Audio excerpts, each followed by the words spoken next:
Hi everyone, আসসালামু আলাইকুম, welcome to my new blog. আশা করি সবাই ভালো আছেন। তো আজকের ব্লগে আমি শেয়ার করি আর টমেটোর সাথে ছোটো মাছের একটা রেসিপি।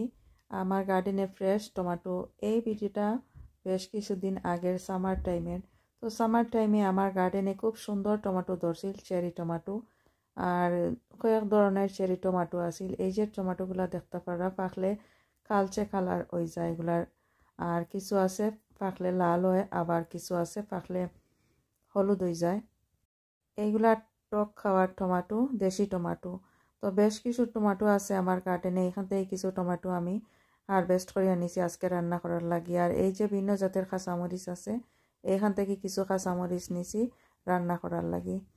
আর এই যে দেখতে পারা টমেটোগুলো আমি আনছি উঠাইয়া, কয়েক জাতের টমেটো। আর কাঁচা টমেটো খাইতে খুবই টেস্টি, আমার কাছে খুবই ভালো লাগে। পাকা টমেটো আসলে সবসময়ই পাওয়া যায়।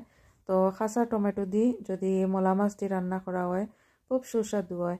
তো এখানে মাঝে কিছু টমেটো আমি ধুইয়া পরিষ্কার করিয়া কাটিয়ে রাখছি। আর কিছু আছে পেঁয়াজ আছে, রসুন আছে, আর কাঁচামরিচ আমার গার্ডেনের, আর কিছু ধনিয়া পাতা। আর এই যে মলা মাছ আমি ধুইয়া রাখছি পরিষ্কার করি। এখন রান্না শুরু করবো। রান্না করার সময় শেয়ার করবো আর কিতা কিতা স্পাইস অ্যাড করি আর কিতা লাগে।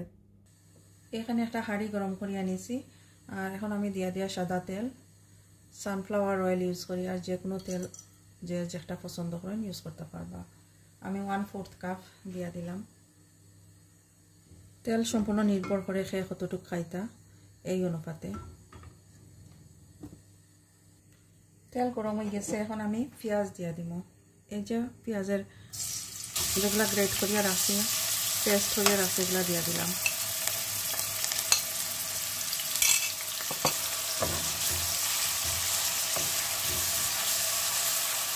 এখন আধরের আমি রসুন, গার্লিক যেগুলো কাটিয়ে রাখছি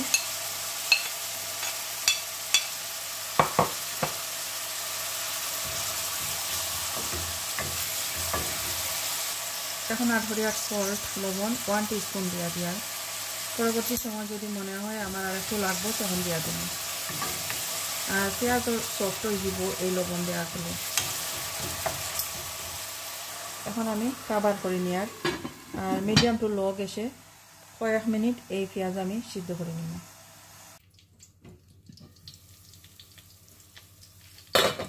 পেঁয়াজ এই যে সফট হয়ে গেছে, আর একটু বাদামি কালার হয়েছে, সুন্দর একটা কালার আইছে। এখন আমি অল্প কিছু পানি দিয়া দিয়ার।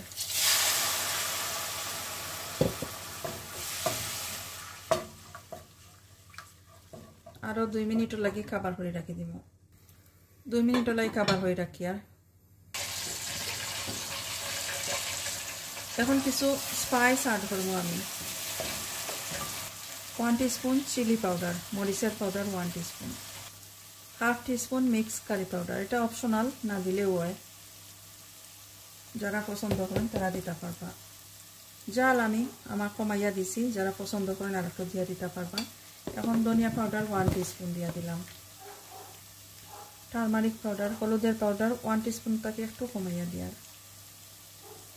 এই রান্নার মাঝে মশলা একটু কম হইলে ভালো হয়, কারণ ছোটো মাছ দিয়ে রান্না করি। আর বেশি মশলা যদি হয় তাহলে এতটা টেস্ট হয় না। তবে যার যে পছন্দ করেন যেভাবে ওইভাবেই রান্নতে পারবা। বড় মাছ দিয়েও রান্না যায়। আমার কাছে ছোটো মাছ দিয়ে খাইতে ভালো লাগে, মলা মাছ দিয়া। তো আমি আজকে মলা মাছ দিয়ে রান্না করিয়া অল্প মশলা দিয়া দিলাম। এখন আমি এই মশলাটা ভালো করে কষাইয়া নিব 4-5 মিনিট। যদি দরকার হয় আর একটু পানি দিব। এই পানিগুলা শুকানোর পরে ভালো করে কষাইয়া নিব। মশলা ভালোভাবে কষানো হয়ে গেছে, খুব সুন্দর তেল উপর দিকে উঠেছে, কালারটাও খুব সুন্দর হয়েছে। এখন আমি একটা আলু কাটিয়া রাখছি, এই যে কিউব করে কাটিয়া রাখছি। আমি রান্না করবো আজকে আলুর সাথে দিব। তো আলু যারা ভালো খাই না, না দিলে বলবো। আমার কাছে ভালো লাগে কাঁচা টমেটোর সাথে অল্প কিছু আলু দিয়া রান্না করতে। তো এখন আমি এই আলু মশলার সাথে 2 মিনিট কষাইয়া নিব। অল্প একটু পানি দিয়ে আমি 3-4 মিনিট এগুলা রান্না করিয়া নিছি। একসাথে আমি দিছি না টমেটো আর আলু। টমেটো খুবই নরম, দ্রুত সিদ্ধ হয়ে যায়। এখন আমি এই টমেটোগুলা দিয়া দিয়ার।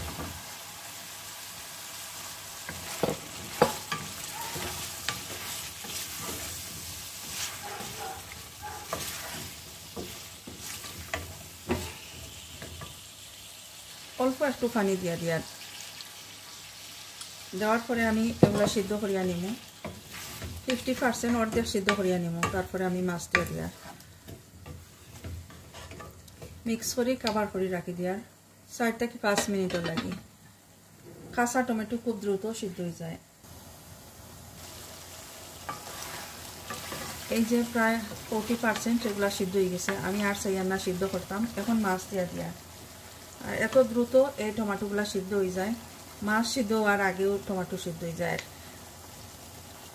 তো সবগুলা মাছ আমি এখন দিয়া দিলাম দেওয়ার পরে মিক্স করে নিয়ে আর ছোটো মাছ যেহেতু অল্প সময়ে সিদ্ধ হয়ে যায় তো আমি আস্তে আস্তে রাখতাম চাই আর টমেটোগুলা এই কারণে মাছও দিয়া দিলাম সাথে মাছ দিয়া আরও 2-3 মিনিট কষাইয়া নিব তারপরে অল্প একটু জল দিয়া দিব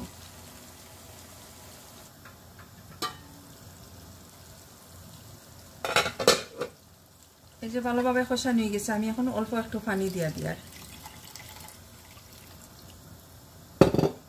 একটু জুল রাখবো আর এত বেশি জল হইতো না আবার একেবারে শুকনো হইতো না এরকম থাকবো তো আমি যতটুকু পানি দিছি ওকে আছে আর আবার ফুলাফুটি রান্না হওয়ার পরে দেখা যাবে এগুলা পানি যে দিছি এই পানিগুলো আরও শুকাই যেত এখন আমি যে জিনিস দিয়া দিব কাঁচামরিচ রাখছিলাম এই কাঁচামরিচগুলা দিয়া লবণ একটু কম হয়েছে একটু লবণ দিয়া দিলাম মিক্স করে নিয়ার এখন তো পুরোপুরি রান্না হওয়া পর্যন্ত অপেক্ষা করবো আর একেবারে শেষে কিছু ধনিয়া পাতা দিয়া দিব খাবার করে নিয়ে এই তো প্রায় রান্না শেষের দিকে খুব সুন্দর একটা গ্রান বাইরেছে খুব ধনিয়া পাতা দিয়া দিলাম বেশ কিছু তো খুব সুন্দর একটা গ্রান বাইরেছে এখন আমি আরও 2-3 মিনিটের লাগি একেবারে লো গ্যাস দিয়া রাখি দিব খাবার করে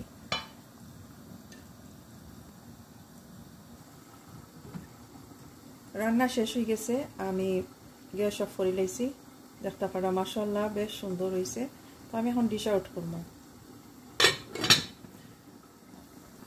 আর এদিকে রান্না করি আর আমি মিট এখনো মশলা দিছি না পেঁয়াজের সাথে কষাই আনি আর লাম মিট ভাত রান্না করছি আর এখানে আছে কলিফ্লাওয়ার দিয়া বড় মাছ দিয়ে রান্না করবো এই তো মাছগুলা আগে থেকে কষাইয়া রাখছি ভাজি আছে আর শুটকি আছে আজকে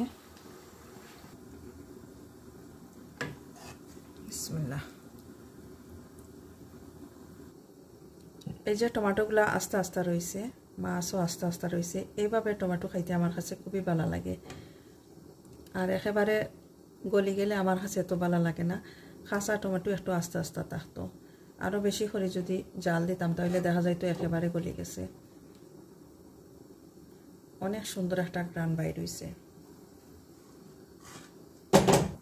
এই তো রেডি হয়ে গেল কাঁচা টমেটো দিয়া মলা মাছের তরকারি মাশাআল্লাহ অনেক সুন্দর অনেক সুস্বাদু হইছে যারা পছন্দ করেন তারা এইভাবেই রান্না করে নিতে পারবা তো যদি ভালো লাগে আমার আজকের এই recipe please like share and comment করবা যারা অলরেডি সাবস্ক্রাইব করছেন থ্যাংক ইউ সো মাচ নতুন যারা আছেন সাবস্ক্রাইব করে আমার চ্যানেলের পাশে থাকবা ভালো থাকুক সবাই এখানেই বিদায় নিচ্ছি আল্লাহ হাফেজ